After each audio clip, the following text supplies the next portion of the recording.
경영인문학처 세술 유튜브 구독자 여러분 반갑습니다. 경영인문학처 세술은 역사 속 지혜와 사례를 통해 현대 사회의 기업 경영과 인간관계를 탐구하는 흥미로운 주제입니다. 지난번에는 고려를 침공한 거란족의 역사와 황제 야유라복이 인문학처 세술이란 주제로 영상을 보내드렸고요. 오늘은 고려-거란 전쟁 양규의 거란군 섬멸 거란 황제 야율용서와 맞서다. 양규의 장렬한 전사 인문학처 세술이란 주제로 영상을 보내드리겠습니다. 선봉대 2,500명이 고려군에 당했단 말이오. 그렇사옵니다. 뿐만 아니라 선봉대가 데리고 있던 고려인 포로 1,000명도 모두 빼앗겼다 하옵니다. 부도통이 말하길 흥화진성을 지휘하던 그자의 군대로 보였다 하옵니다. 곽주성도 그자의 군대에게 당한 걸로 알고 있는데 또 양규 그자란 말이오. 소배합은 야율세랑이 이끄는 선봉대가 또다시 양규에게 당했다는 사실을 듣고 화가 머리끝까지 치일 수밖에 없었어요. 거란이 흥화진을 야심차게 공격했을 때도 고작 4,000명으로 40만의 병력을 일주일간 막아냈던 탓에 할 수 없이 후방에 고려군을 내버려둔 채 불안감을 가지고 전쟁을 치렀지요.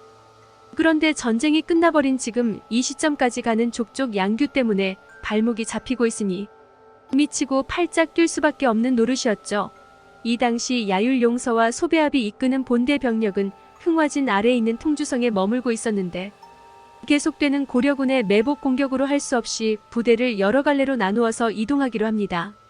고려의 서북면 지형은 남쪽의 지형과 다르게 평야보다는 험준한 산맥이 대부분이기 때문에 소수의 병력으로 매복 작전을 펼치기가 굉장히 유리한데 굳이 뭉쳐서 움직여서 고려군에 공격할 여지를 줄 필요는 없는 것이었죠.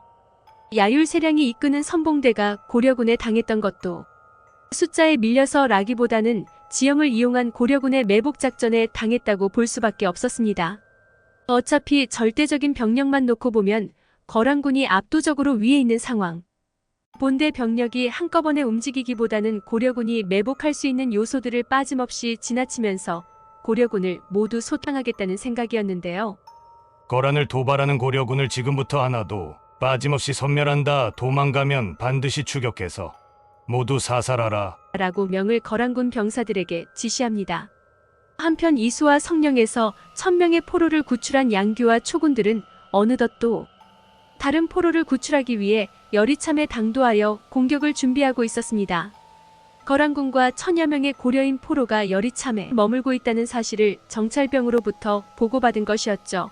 여리참은 사방에 산맥을 끼고 있지만 기본적으로 평평한 지대에 형성된 마을이라서 회군 중이던 거란군이 쉬어가기에 안성맞춤인 곳이었는데 빽빽하게 들어선 건물과 구조물 때문에 시가전을 할 수밖에 없었어요.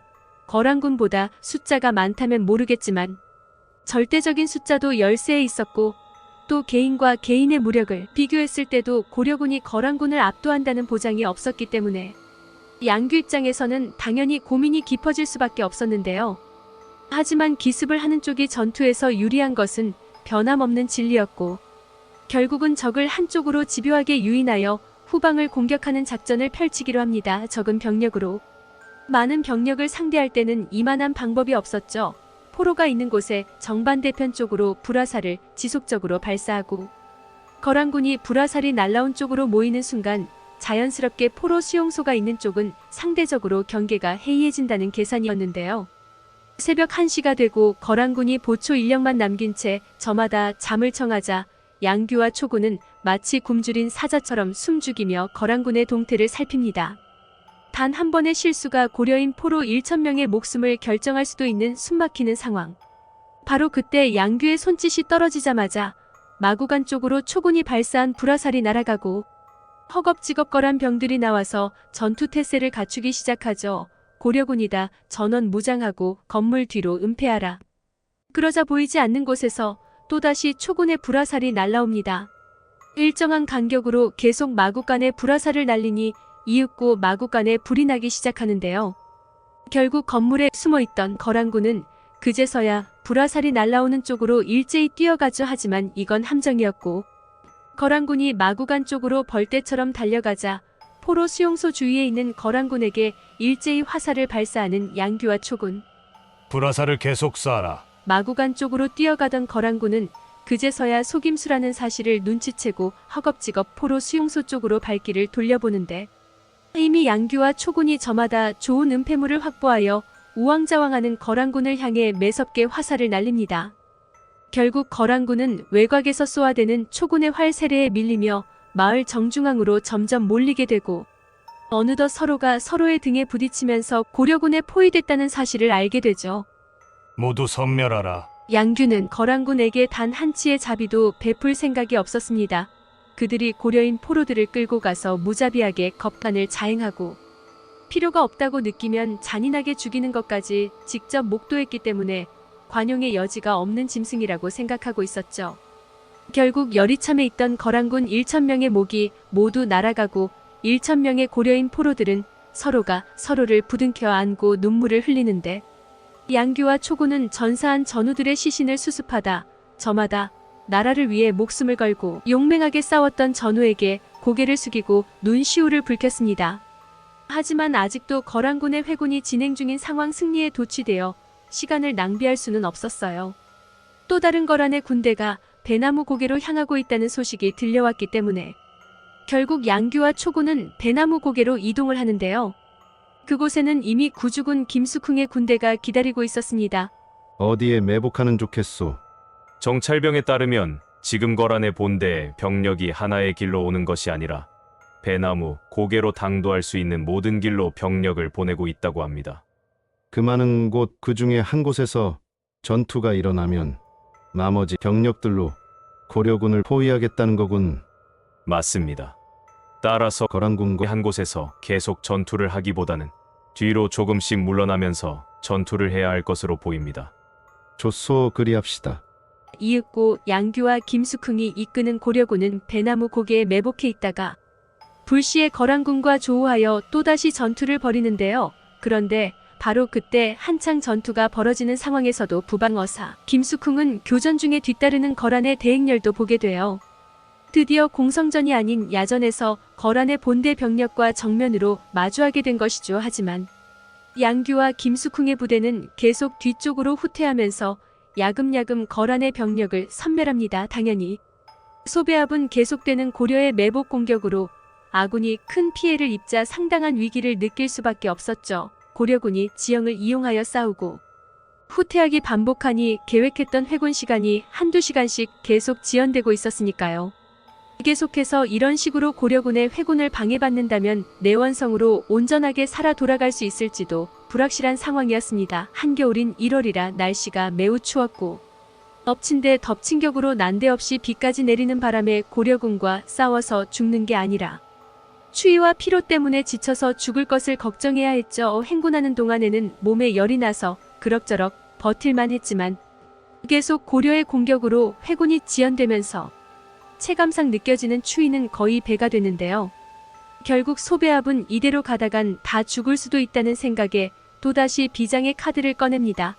그것은 바로 흥화진 때 사용했던 포로 총알바지 작전이었고 포로들을 앞세워서 고려군의 사기를 완벽하게 꺾고 중간중간에 포로로 위장한 거란군을 숨겨서 고려군의 전열을 완전히 파괴하겠다는 계산이었습니다. 작전은 대성공이었습니다. 쏘지 마시오. 우리는 고려인이요. 좋기 수백에서 수천 명은 될 것 같은 고려인들이 머리를 풀어 해친 채 엉거주춤한 자세로 양규와 김숙흥의 군대 쪽으로 달려오는데 고려인들의 뒤에는 거란군이 은폐를 하고 있었어요. 결국 흥화진 때 그랬던 것처럼 차마 명령을 내리지 못하고 갈등하는 양규 그러자 김숙흥이 다급한 목소리로 말하길. 저들 중에는 반드시 거란군이 섞여 있을 것입니다. 대의를 위해 모두 사살해야 합니다. 도순검사, 전군 배나무벌로 후퇴한다. 결국 양규는 고려인들을 한 명이라도 살리기 위해 매복이 안성맞춤이었던 배나무 고개를 버리고 배나무벌로 이동하는데요. 그런데 여기서 우려하던 일이 일어나고 말았습니다. 배나무 고개는 고려군이 후퇴할 수 있는 유일한 퇴로였기 때문에 이곳을 버리게 되면 퇴로가 막히면서 거란군에게 포위당할 위험이 있었는데 이동하는 중에 거란군과 마주하여 전투를 치르던 중 배나무 고개를 거란군의 다른 부대가 차지해버리고 만 것이죠. 그동안 조금씩 후퇴하면서 최대한 본대 병력과 정면 대결을 피해왔던 고려군이 퇴로가 막혀버린 이상 사방에서 공격해오는 거란군의 정예 병력과 싸워야 했습니다. 거란군은 그간 고려군에 당했던 것을 분풀이라도 하듯 그야말로 파상공세를 퍼부었어요. 이번에야 말로 고려군을 섬멸해버리고 편하게 집으로 돌아가겠다는 생각이었죠. 서로가 서로에게 무수한 화살을 발사하고 정신없이 백병전이 벌어지는데 어느덧 양규는 병사들이 소지한 화살이 거의 다 떨어졌다는 사실을 간파하고 꼭 필요할 때만 화살을 쏘라고 명령합니다. 그렇게 1시간이 지나고 결국 양규와 초군이 화살이 모두 떨어지게 되죠. 산의 북쪽을 등진 채로 삼면으로 공격해오는 거란군과 싸우기를 반복하는 양규와 김숙흥. 그리고 초군 정신없이 거란군들을 베는 와중에도 양규는 마음속으로 알고 있었어요. 이곳에서 살아 돌아가기 힘들다는 사실을요. 김숙흥 또한 단단한 포위망을 형성하여 조금씩 압박해오는 거란군과 싸우면서 이미 살 수 있다는 욕심을 버린 지 오래였습니다. 결국 김숙흥이 거란군과 쉴 새 없이 칼날을 주고받으면서 말하길 도순 검사, 지금 우리가 할 수 있는 일은 한 가지입니다. 거란의 황제를 잡아야 합니다. 그러자 양규 역시 김숙흥의 말을 듣고 천천히 고개를 끄덕이더니 살아남은 병사들에게 쩌렁쩌렁한 목소리로 명령합니다. 우리는 오늘 거란주를 잡는다. 거란주를 잡아라. 전군 돌격하라. 명을 받들겠습니다. 김숙흥과 초군은 양규의 명령이 떨어지자마자 야율융서에게 달려가죠. 그렇게 양규와 김숙흥과 초군은 1111년 1월 28일 배나무 고개에서 모두 전사합니다.